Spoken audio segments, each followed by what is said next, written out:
Hello, lovely people, and welcome back to Accidental Adult. It is fantastic to see you here again, and today we are going to make Ashta.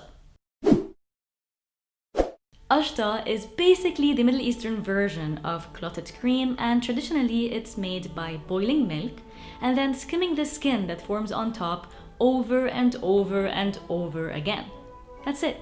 This is how my grandpa makes it, but it takes a lot of time and patience, and I don't think it's very practical. Sorry, Jiddo. The method that we're going to use today is similar to making ricotta cheese. We're going to first make a milk curd base and then combine it with milk pudding, or what we call مهلبية. It's a much quicker method and the results are just as incredible. Start by pouring 3 liters of whole milk to a pot. Avoid using skimmed and non-fat milk because they won't separate properly into curds. I recommend using high-quality milk because that will give you high-quality ashta. Warm up the milk over medium heat, stirring occasionally so that the bottom doesn't burn until it starts to lightly foam and steam. The milk shouldn't boil. If it does, remove it from the heat and wait for it to subside. Next, bring the heat down to low and add half a cup of vinegar. Any acid here works, so if you don't have vinegar, you can use lemon juice instead. Just make sure to pour the vinegar in the milk.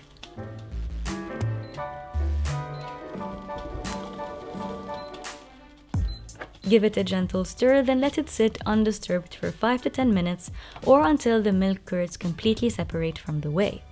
We want to get the whey out of the way.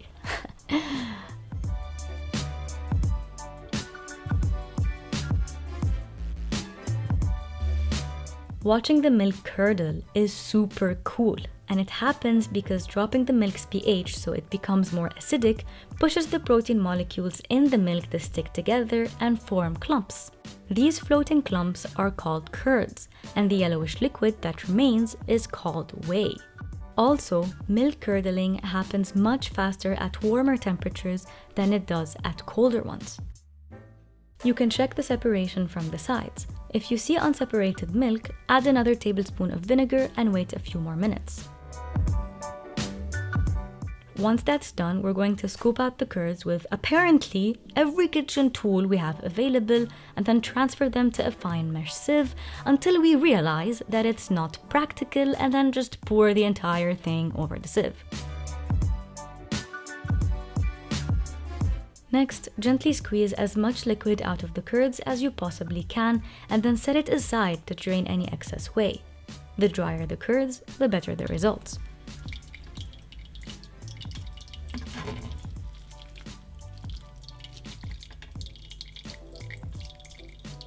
In the meantime, we're going to prepare our مهلبية or milk pudding. Off heat, pour 1 liter of your high-quality milk to a pot, add 1 cup of cornstarch and whisk them together until the cornstarch completely dissolves.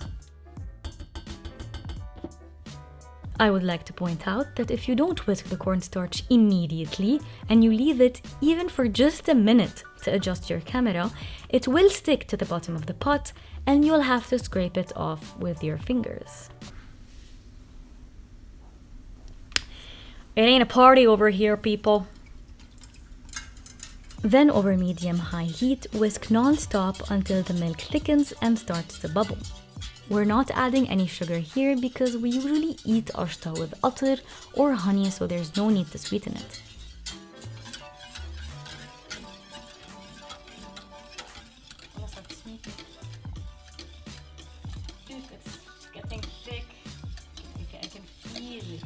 Once the milk reaches a thick pudding consistency, turn off the heat and whisk for an extra minute.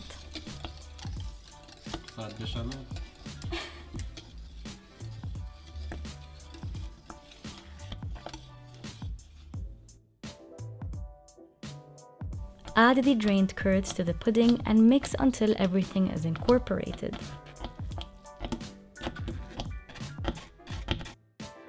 For a more authentic look and feel, which I prefer, mix the ashta by hand. If you want a smoother, pudding-like consistency, use a hand blender.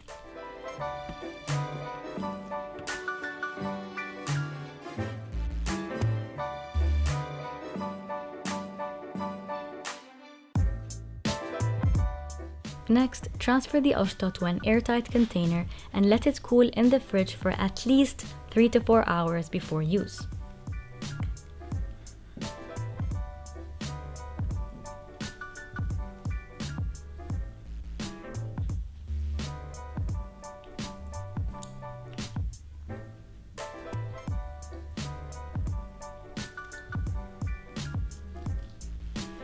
It's so jiggly. So funny. Okay. And to the fridge it goes. After the Ashta cools, it should look like this. How's the looks? It does have the looks. Does it have the tastes is the question. The only thing left to do is to gently fluff it before serving. Ashta is rich and thick and creamy, and we use it in every possible dessert that you can think of. We use it for حلاوة الجبن, قطايف, مفروكة, عسملية, and the list goes on forever. Today we're going to enjoy it in its simplest form with some honey and finely chopped pistachios. And we call this Ashta بعسل.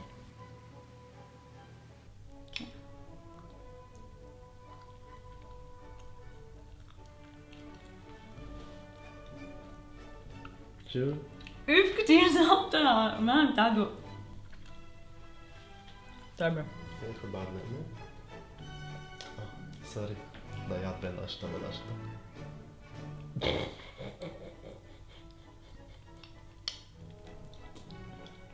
وقعت قشطة على الأرض.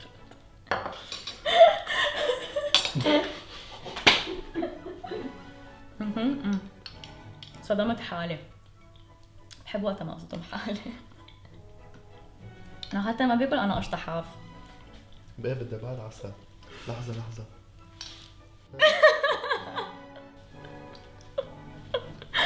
Very bad, very bad. Good stuff. Very good. أنا مسحنا الشوط. أعطيني ريتنج. Actually ما تعطيني ريتنج. هيدا الريتنج تبعنا. This is as Ashta as it can get. اوكي خلص. حوقف.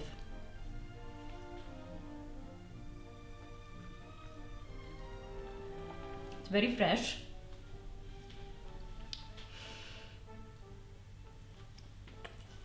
ما I have no words. هاي تاني كاسة. ليك خلص هاي ترويقتي. أنا شروقت. ساعة واحدة. برانش. روعة من الروعات. طعم لذيذ جدا. اوكي خلاص. اوكي كتير طيبة. ده هو الاستنتاج. Conclusion is this recipe is incredible and you have to try it. That's it. And that is all I have for you today. I hope you guys enjoyed this video. Hit that like button if you did. Subscribe if you aren't already. Thank you so much for watching and I'll see you next time. Do you eat this? ولا this هاي ريكوتا فيك تاكلها هلا اذا بدك بس ما تاكلها لانه عايزتها. هي جبنه لو حطيت لها ملح كانت هي جبنه هلا حاليا. بليز ما تسالني اسئله.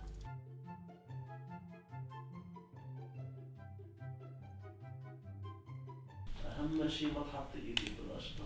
ممكن ضيع ما أعرف شو أكرش.